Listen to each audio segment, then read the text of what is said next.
Hello friends, இன்றைக்கி நம்ம இந்த வீடியோவில் ரொம்பவே சிம்பிளாக பண்ணக்கூடிய ஒரு ஸ்டீமடு மில்க் கேக் தான் பண்ண போகிறோம். இதுக்கு நான் இன்றைக்கி 1 லிட்டர் அளவுக்கு பால் எடுத்திருக்கேன். இதை நல்லா காய்ச்சி எடுத்துக்கலாம். பால் கொதித்து வரட்டும். அதுக்குள்ளே நம்ம இந்த சைடு எலுமிச்சம்பழத்தை புழிஞ்சு எடுத்துக்கலாம். ஒரு எலுமிச்சம்பழத்தை இந்த மாதிரி ஜூஸ் பண்ணி எடுத்துக்கோங்க.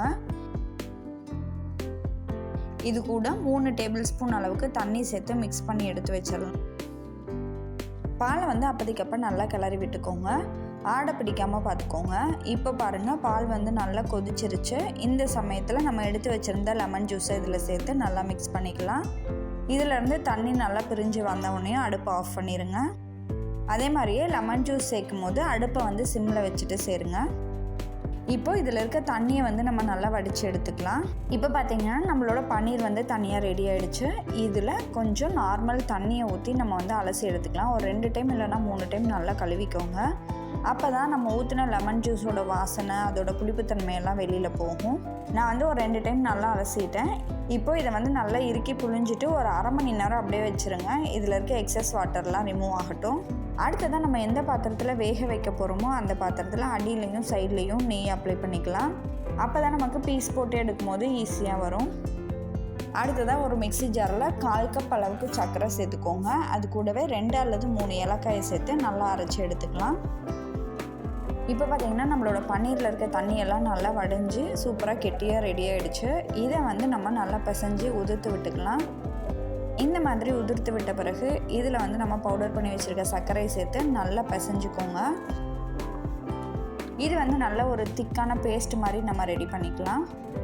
இந்த பன்னீர் ரொம்ப ட்ரையாக இருக்குது அப்படின்னா நம்ம ஒரு 2 டேபிள் ஸ்பூன் வரைக்கும் பால் சேர்த்துக்கலாம்.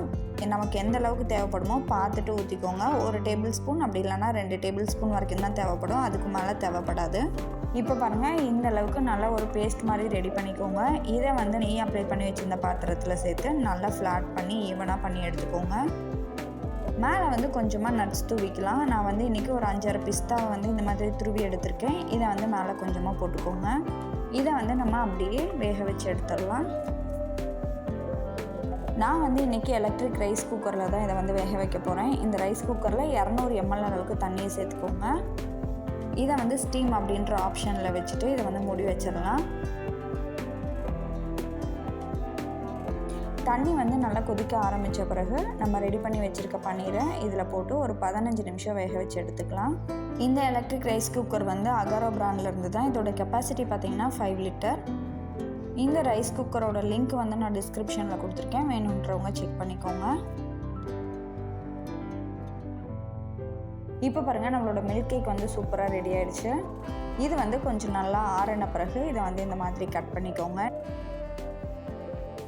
இது சாப்பிட்றதுக்கு கிட்டத்தட்ட சீம்பால் மாதிரி ரொம்பவே சூப்பராக இருக்கும். கண்டிப்பாக ட்ரை பண்ணி பாருங்கள். இந்த ரெசிபியை நீங்களும் உங்கள் வீட்டில் ட்ரை பண்ணி பார்த்துட்டு உங்களோட ஃபீட்பேக்கை கமெண்ட்டில் சொல்லுங்கள். நன்றி.